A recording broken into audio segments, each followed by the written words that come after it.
Fala rapaziada, tudo bom? Tá aqui eu e o Lucas de novo. Hoje a gente vai gravar o primeiro podcast, onde a gente vai fazer uma sequência de perguntas e o Lucas vai tirar todas as dúvidas com relação a jogar lá, a parte de recrutamento. Então vamos lá. Top 16 seeds get a bye. UCF being the number 9 seed. To his left. Lucas, como é que foi quando você conheceu essa experiência? Como você descobriu essa oportunidade de ir para os Estados Unidos? Tiagão, prazer estar aqui com você novamente. Quando eu tinha 18 anos, né, eu tive um treinador brasileiro que estava recrutando atletas para a universidade dele. Ele veio visitar o Brasil, né, para recrutar, né, ele veio passar férias e aproveitou esse momento para recrutar atletas. E ele foi ver um treino meu. Eu já tinha conhecimento, né, que ele estaria no Brasil porque ele era de Campinas. E aí quando ele foi, né, fazer essa visita, ele explicou, além de analisar o treino, né, e recrutar alguns atletas, ele explicou o processo, o que era os Estados Unidos. Eu sabia um pouco, mas bem pouco, e aí ele explicou um pouco melhor, e aí foi onde a oportunidade me chamou muita atenção, porque eu já estava com 18 anos, né, no Brasil, já estava rodado, já tinha jogado campeonatos estaduais, Copa São Paulo, porém, né, não estava alavancando a minha carreira. Foi nesse momento que eu tomei, né, esse lado de estudar e jogar nos Estados Unidos como a minha opção de vida. Sim. Então foi esse momento aí que eu acabei conhecendo o modelo de futebol universitário dos Estados Unidos. E pode parecer acho que para mim foi assim também. Quando você descobre a oportunidade, chama muita atenção, né? Porque são muitos benefícios e aí você fala, caramba, que oportunidade é essa? E aí você começa a pesquisar para poder saber o que você precisa para ir. Como é que foi esse momento? O que você sentiu dificuldade que você falou, nossa, eu preciso correr atrás disso para chegar lá? Tiagão, foi muito complicado, cara, porque eu não tinha instrução, né, das pessoas. Eu tinha alguns amigos que foram estudar no ensino médio lá, jogar, mas universitário mesmo, eu sabia muito pouco. Então eu enfrentei grandes obstáculos, com o inglês muito meia boca. Foi uma fase bem complicada, onde eu recebi e-mails da faculdade em inglês, eu não sabia direito o que era TOEFL, o que era SAT, o que era os meus transcripts, né? O que é transcripts, né? Eu falava, aí tinha que traduzir, perguntar para algum amigo brasileiro, né, para saber que era histórico escolar. Então foi um momento que eu não tinha instrução, o inglês bem meia boca, então foi uma fase bem complicada, Thiago, para mim, né? Isso mais de 10 anos atrás. Então, cara, hoje quem tem essa oportunidade de ter uma mentoria, de ter um guia, né, de como iniciar esse processo, é muito mais fácil. Você até fala a parte da mentalidade, né? Nessa hora a gente vê quem realmente quer ir e de quem acaba desistindo, né? O quão importante foi essa mentalidade de você pensar, não, eu vou até o fim, vou superar isso e chegar lá. Tiagão, foi, cara, muito importante. Além desses obstáculos, né, de não entender e-mails da faculdade, de ter um processo bem burocrático que eu não entendia, foi a parte do inglês, né? A parte do inglês foi muito complicada. Eu fiz o TOEFL, né, a prova de inglês, de proficiência de inglês. A primeira vez eu tirei 30 de 120, né? Então, assim, naquele primeiro obstáculo eu poderia ter desistido e falar, ah, não, isso aí não é pra mim. Só que eu já estava muito focado. Eu entendi naquele momento que os Estados Unidos me oferecia uma oportunidade que eu não teria no Brasil, que era aliar o futebol, que era o meu grande sonho de continuar jogando, e a educação, né? Que o futebol é muito incerto. Agora, o futebol e educação não. Então, nota baixa na primeira prova e já estava quase chegando no limite, Tiagão, do embarque, né? De eu ter os meus documentos emitidos pela faculdade para dar tempo de ir no consulado. Cara, em 2 semanas eu estudei. O obstáculo vinha, todo dia vinha obstáculo, mas eu consegui, fiz a segunda prova e passei, né? Consegui a nota certinha que precisava para poder chegar e ter meus documentos emitidos. Engraçado, quando a gente chega lá, na primeira semana a gente já percebe que valeu a pena, né? Todo o esforço, aquela primeira impressão que você tem. Qual foi a sua primeira impressão? Quando você chegou lá e falou, nossa, olha como funcionam as coisas aqui. Cara, eu fiquei deslumbrado. Desde o momento que eu pousei nos Estados Unidos, né? Eu fiz escala em Atlanta. Cara, o aeroporto era gigantesco. Eu nunca tinha visto algo do tipo. Então, desde que eu cheguei em Atlanta, até chegando na universidade, tudo muito organizado. Eu tive, né, o pessoal da faculdade foi me buscar no aeroporto de chegada, né, no meu destino final. Já me entregaram listas, checklists para preencher, me levaram para o meu quarto, me apresentaram a faculdade, os campos, né, o campo de jogo, o campo de treino.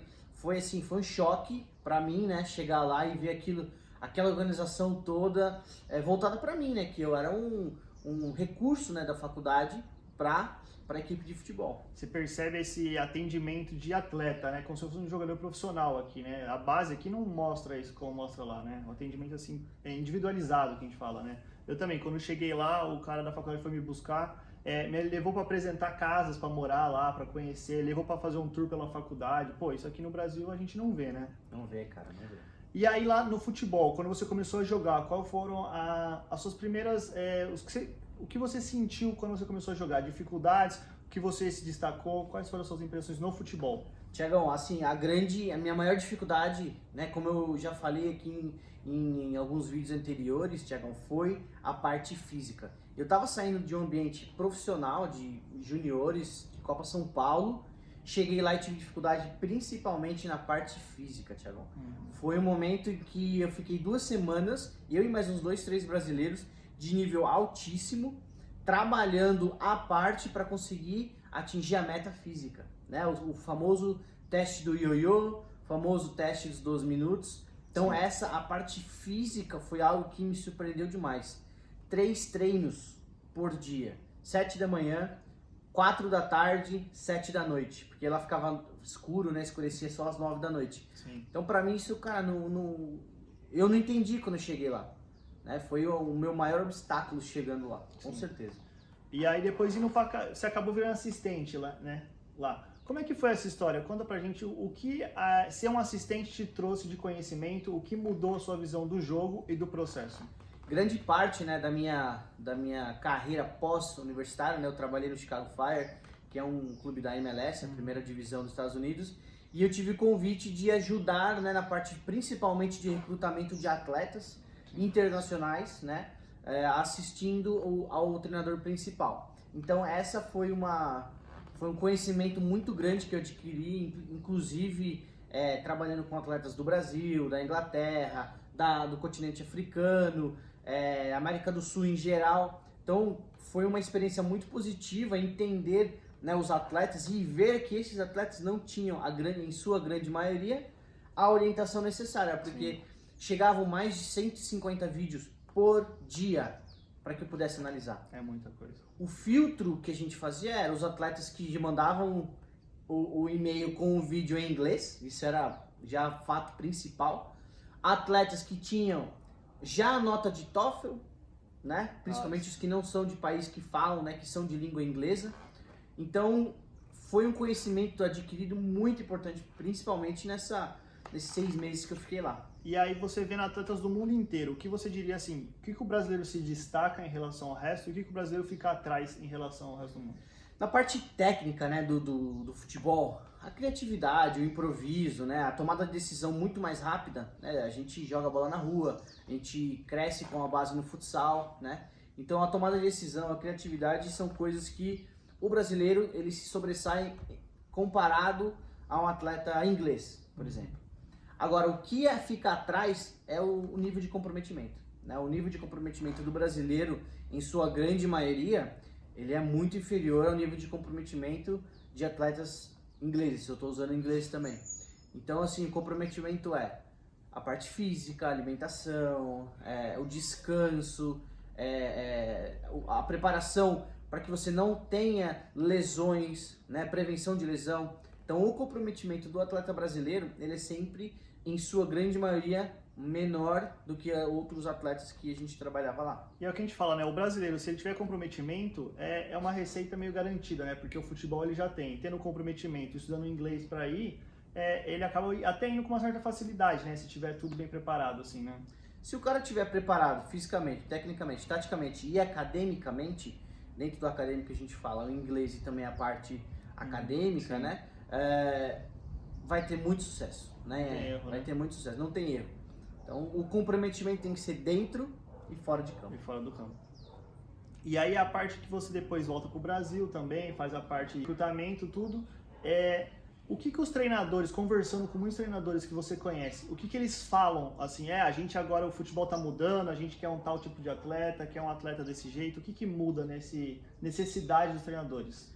Eu vou falar assim, Thiagão, vou até comparar, né? É sempre bom a gente comparar para dar perspectivas de análise. Então, comparando na minha época, os treinadores buscavam atletas rápidos, criativos e que queriam definir um jogo. Hoje eles buscam o cara que está apto a jogar em 2, 3 posições, o cara que fisicamente está pronto. Ele não vai esperar você chegar lá para fazer o teste de ioiô. Ele quer que você já esteja se preparando aqui para chegar lá voando. Então a comparação com o que eu faço, né? Quando eu fui, a versatilidade do jogador, que tem que jogar em 2, 3 posições, né? Sim. E além da parte física, a parte tática tem que estar muito presente. O cara tem que entender jogar de lateral, volante e meia. É zagueiro, é volante e lateral. É atacante, tem que jogar de meia e ponta. Então sempre 2, 3 posições. Né? Comparando na minha época, eu fui de meia e era só meia. E com relação ao vídeo, muita gente pergunta como tem que ser o vídeo, o que precisa ter no vídeo. Como você passar isso no vídeo? Como conseguir o treinador olhar e falar, nossa, esse cara joga em várias posições, esse cara entende tático, esse cara entende de físico, como que eu passo isso num vídeo? Os 30 primeiros segundos são cruciais no seu vídeo. Se nos 30 primeiros segundos você não chamar a atenção do treinador, ele não vai terminar seu vídeo. Imagina um treinador que tem mais de 100 vídeos por dia chegando no e-mail dele. Ele já vai fazer o filtro. Ele vai começar a assistir o seu vídeo. 30 segundos você não despertou a atenção, ele já vai pro próximo.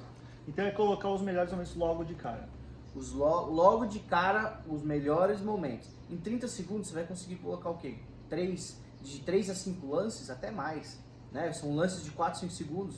Então é muito importante que os 30 primeiros segundos daquele momento inicial seja o que vai chamar a atenção do treinador. O mais importante também é quando você fizer sua vinheta de entrada, seus dados, seja rápido, breve, porque o treinador ele não quer ficar rolando ali, passando pra frente. Ele quer ver logo se você interessa ou não pra ele. Exato. E a gente fala de colocar as melhores posições aplicado à sua posição, né? Não adianta você ser zagueiro e colocar você cruzando na área lá. Exato. Então não faz o menor sentido. Passar nesse lance do vídeo, a questão do contato com o treinador, como a pessoa deve conversar com o treinador quando chegar um estágio de conversa já? Assim que o treinador ele te responder, sempre ser cordial, educado, direto, né, e formal. Né? De primeiro, você não conhece ele pessoalmente, né? Você tem que ser cordial, formal, para que vocês possam desenvolver, né, uma relação direta, honesta e formal com relação à sua bolsa. Né? Então, assim, quando o treinador te mandar um e-mail formal, responda formalmente, responda diretamente todas as informações, não fique escrevendo muito, ele não tem tempo. Ele não tem tempo. E a característica do americano, né? Ser muito direto, né? Não ficar enrolando, não ficar falando muito. Fez as perguntas, se perguntou em tópico, responde em tópico também, fica simples, fica bem fácil de entender, né? Exatamente, exatamente. O que você percebe de quem já foi para quem não foi? As vantagens que a pessoa tem indo jogar lá e estudando lá? Primeiro é o inglês. Você vai estudar nos Estados Unidos ou no Canadá. Então você vai ter uma formação em inglês fluente. Segundo, você vai jogar quase no nível profissional, uma experiência que você não teria aqui no Brasil, a não ser que você tivesse numa equipe de elite aqui no Brasil. Terceiro, sua formação, que é o mais importante. O futebol, óbvio que se você conseguir continuar a sua carreira, virar jogador profissional, ótimo, maravilhoso, mas você tem que considerar isso como um bônus. Sim. O que é mais importante é seu diploma aqui, ó, no bolso. E a diferença que faz quando você volta pro Brasil com isso, né? Exatamente, a diferença é gigante. Você vai, além de ter o inglês fluente, quando você tem um diploma de fora, você vai ter tanto a parte de atleta, né, que conta muito você sendo um atleta no seu diploma. O que quer dizer isso? Você sabe trabalhar em equipe, você sabe hierarquia, liderança, né, dedicação, foco, tudo isso vem, né, de ser um atleta, de ser um ex-atleta, né? Você vai conhecer pessoas do mundo inteiro. Eu, por exemplo, eu aprendi espanhol, eu tenho o meu espanhol fluente, porque eu tinha um argentino, nós morava na mesma casa, meus melhores amigos eram peruano, mexicano, até italiano eu aprendi a falar, porque tinha um garoto que jogava comigo que era italiano, e a gente se comunicava para aprender. você vai ter uma experiência de vida onde qualquer problema que apareça na sua vida não vai ter mãe e pai para resolver. Sim. Você vai ter que resolver todos os seus problemas. E isso vai te ajudar muito no amadurecimento pessoal, além do profissional, mas no pessoal A também. gente até fala que é basicamente você ganhar uns 5, 6 anos em um ano, às vezes, né? E aí que você ficando 4, pô, olha quantos anos você não Exatamente. amadureceu, aprendeu, e é um cara que quando voltar, as pessoas da mesma idade que você não vão ter o amadurecimento e o conhecimento que você tem, né? Exatamente, muito difícil. Muito difícil. O intercâmbio ele te coloca numa situação onde, além de você ter que resolver os seus próprios problemas, você está sempre aprendendo novas coisas todos os dias. Você está numa cultura diferente, uma língua diferente, comida diferente. As pessoas te tratam de uma maneira diferente, né? Nos Estados Unidos e no Canadá as pessoas são mais diretas, né? Então o intercâmbio esportivo, o futebol universitário te traz, né, toda essa bagagem para que você, se você não virar jogador profissional, não conseguir dar segmento na sua carreira, você vai conseguir se tornar uma pessoa e um profissional melhor. Então, Lucas, para fechar, o que você falaria para um brasileiro que conhecer essa oportunidade e tem esse sonho de chegar nos Estados Unidos, jogar futebol em alto nível e conseguir uma bolsa esportiva? Primeiro, conheça muito bem o futebol universitário, conheça o ambiente, né? Conheça o que você quer, por que você quer. Então, o conhecimento ele é a base de tudo. Segundo, a dedicação. A dedicação é importantíssima, Thiago, muito importante. A partir do momento que você decidir que esse é o seu objetivo, você dedique-se 100%, porque se você se dedicar 50%, o resultado vai ser 50%. Coloque 100 para tirar 100, tá? Então, terceiro, a partir do momento que você começou a dedicação, a preparação de todo o processo, tanto dos vídeos, tanto das notas, a preparação do inglês é ponto-chave para que você tenha sucesso. Planejamento, né, que a gente fala. Às vezes até faz uma planilha, né? Coloca no papel tudo isso, datas, todo dia que você vai fazer, porque isso ajuda também, né? Exatamente, Thiagão. Então são 3 pontos fundamentais, né? O conhecimento, a dedicação e o planejamento. São 3 pontos fundamentais para qualquer estudante, atleta, ter sucesso nos Estados Unidos ou no Canadá. Isso. Então é isso, Lucas. Valeu, muito obrigado. Thiagão. Tamo junto, até o próximo podcast.